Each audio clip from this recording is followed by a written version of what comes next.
Calls to the end of the show and blitz through some news that I haven't gotten to yet. All right, here it is in the New York Times, and there was some other hit pieces on this film as well. It premieres the 26th on IFC, and it's on the IFC On Demand. They're telling me one of the most downloaded films ever on IFC Demand. It goes up there first. It says, conspiracy theorist examined. Few things are as tiresome. This is the New York Times. I could talk for hours just about this article. Again, not because it's about me, the mindset of these people, the attitude, their spirit. Few things are as tiresome as listening to people rant about their conspiracy theories. Really, everybody knows it's super hot and that people find conspiracies intriguing, whether they're real or not, and the best-selling books are all about that, and, you know, the new Angels and Demons movie and all of that. Really, it's... People find few things more tiresome. This is telling you, oh, it's tiresome. Maybe for you, a little critic that just watches a couple movies every week and then writes articles for the New York Times, who's never been in the arena, who doesn't actually live in the real world, who ninnies around. And I've checked into this writer, this Nathan Lee. Talk about a ninny. While there are no doubt tantalizing speculations to be made about the inside job that demolished the World Trade Center and the nefarious agenda of the global elite, movies about such things do well to involve James Bond and giant explosions. So this isn't real. It's James Bond. Of course, you should know, twit, that James Bond was written by an MI6/OSS officer stylizing real things that happened. But you wouldn't know that, would you? Because you live in the world of make-believe movies.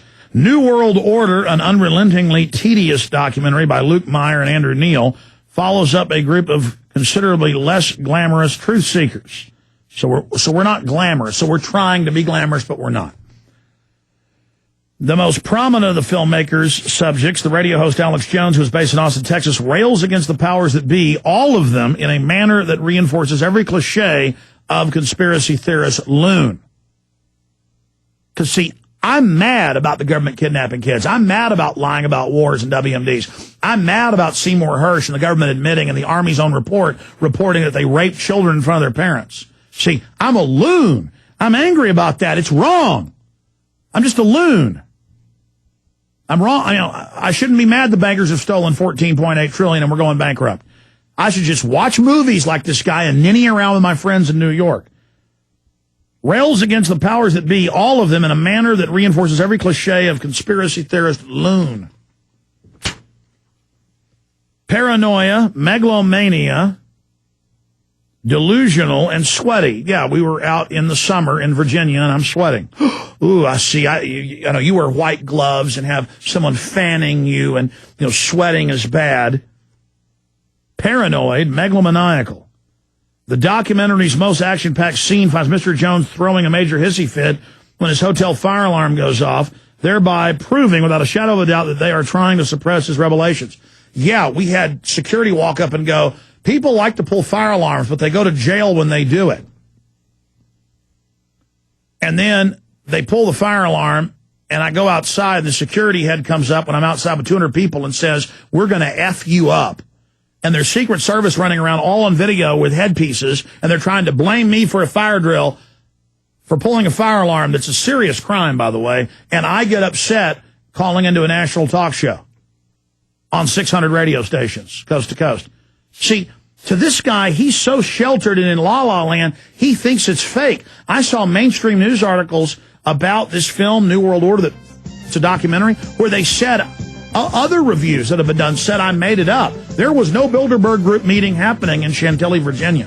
Obama wasn't secretly there. It doesn't exist. And that's basically what this says. But there were articles that we read on air, other film reviews of this when it was at South by Southwest, saying I'm a complete schizophrenic. I was at a hotel going crazy in a room, believing there were world leaders there. Now, who's crazy?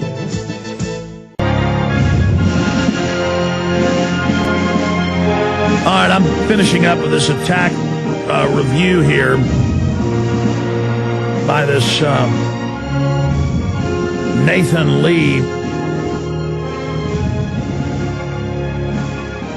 So he says basically what the other reviews have said. I am at a random hotel, completely insane. And there were reviews that actually said this, that I was seeing men following me, seeing men in the bushes. And at the premiere here in Austin, I talked to some reporters outside, and they said, do you really think Bilderberg was real? Do you think those men were there, with sunglasses and earpieces? And I said, you just saw them. It's admitted it's real. But see, they're so invested that Bilderberg doesn't exist that when it's in the Times of London and London Guardian and Associated Press, it still doesn't exist, and I'm crazy. We're not being followed. We're not being arrested. I mean, I've been arrested. That was in every Canadian paper, major paper in the country when I got arrested. It was on CBC television. And they still write articles saying I am a schizophrenic who believes I have been arrested. I mean, who's crazy here? Who is insane here? Because they're so invested in saying there's no New World Order all these years that even as they announce it in Time Magazine and Newsweek and everywhere, we still have to be the crazies. On the somewhat mellower side, Luke Radowski, 21-year-old New Yorker, spends all his free time distributing flyers and DVDs purporting to uncover the truth about 9/11. Seth Jackson, a relief worker in Louisiana, does his part by heckling Bill Clinton and other dark overlords. Yeah, how dare him go heckle a president, to bring up real questions about firefighters and police not getting medical care. Oh, it's a dark overlord. He's crazy, too. It's so un-American and so crazy to go ask questions of your president. That's like something Gandhi or Martin Luther King might do. Oh, man, the company this guy's in. A retired police officer, Jack McClan, meanwhile, has retreated to the safety of a separatist militia group. It's a Christian community in the beautiful Rocky Mountains with their little dogs. See, this is the distorted mind where they're in their ivory tower insane asylums looking out at us normal people that get angry and have red blood and sweat and, care about freedom. And we are strange to them. But, I guess if you go to a loony farm, normal people do look crazy. We're the type of people, at least we're shadows of them, that founded this nation. We're red-blooded. We're aggressive. We're angry. And we're going to kick your butt. So I hope you understand that. I'm just glad I'm not, some effeminate, chicken-necked, America-hating person who just goes around picking and ninnying at other people and attacking people that are trying to save the country from the globalists. And look, you will lose in history. The New York Times is going to basically be sold and be a shadow of itself, go bankrupt. That's already happening. You guys, you will not survive the New World Order. Whether it succeeds or fails, you people aren't going to be part of the future. You understand? You're all discredited. You're a joke. Those of us telling the truth that have had the courage to stand up in the face of ridicule, we're going to win the day. There's a movie to be made about the psychology of such men, their personal lives and private obsessions. New World Order merely gawks at them. Opens Friday in Manhattan, directed by Luke Meyer, Andrew Neal, directors of photography. And it is, and it's going to also air on IFC. It is true that, look, I'm not stupid. And now that it's about to come out and it's I'll just come out and tell you what I think. I don't think Andrew and these guys are bad people, but the kind of liberal intellectual set always is above everyone. So that's their internal appetite, is to pick subjects like with Darkon, the last film they made. This is kind of Darkon 2. A weird niche, a subculture as they see it. Well, see, we're not that. We're trying to survive. It's a latch dish fight here. We're not just a subculture.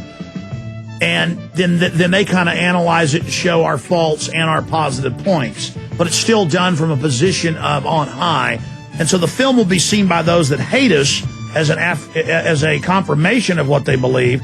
And then by people that love freedom, they see it and kind of like it because they get it and understand our message. But regardless, it only brings us more listeners. We win. Hello, friends. This is Alex Jones. I've told you for a long time it's important to be self-sufficient. For thanks, Hollywood is about to unleash another blockbuster, Angels and Demons, from the same guy who brought you the Da Vinci Code. The story exposes a secret society called the Illuminati, but this shadowy group has a very real secret that stretches all the way to Arizona. Investigative reporter Tammy Leitner brings us a story of money, murder, and mystery right here in the Valley.